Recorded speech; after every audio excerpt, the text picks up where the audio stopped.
Getting the most attention, the U.S. Senate Democratic primary. The heavily funded candidate seemed poised for a runaway win until recent demonstrations catapulted a West Louisville state senator right into the spotlight. WHS 11's political editor Chris Williams is joining us from the Expo Center to break down that race. And Chris, any idea? Are they expecting big crowds there tomorrow?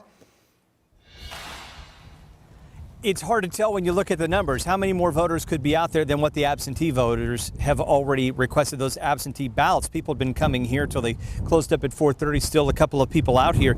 Even with the record absentee numbers, a steady stream of voters have been coming here today. The U.S. Senate Democratic primary, once something that many predicted as an easy victory, has analysts predicting that it'll be the one to watch as margins narrow and time runs out.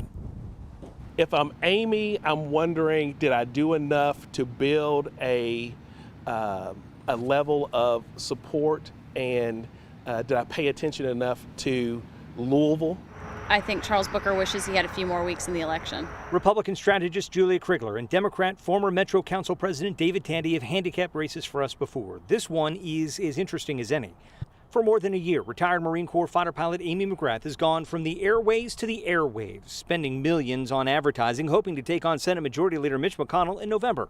Her flight path looked clear until recently when Louisville State Representative Charles Booker began to gain traction, spurred in part by his activism during recent demonstrations. Now in a pandemic-delayed primary with new absentee rules and limited locations, both Tandy and Krigler suggest it's anyone's guess. I'd say right now McGrath probably has the edge.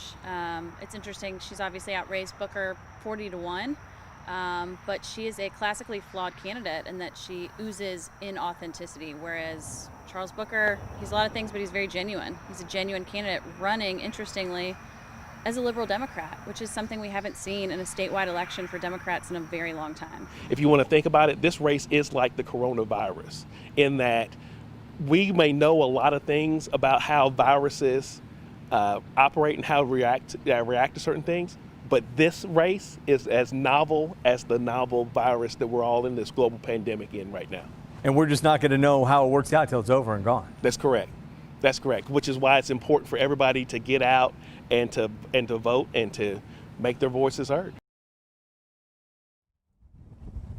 So who do our experts think that Senate Majority Leader Mitch McConnell would like to face in November? Both hint at Charles Booker, but they also agree that whomever faces the Republican is going to need some breaks if they're going to unseat Kentucky's longtime senior senator. Live at the Expo Center, Chris Williams, WHAS 11 News.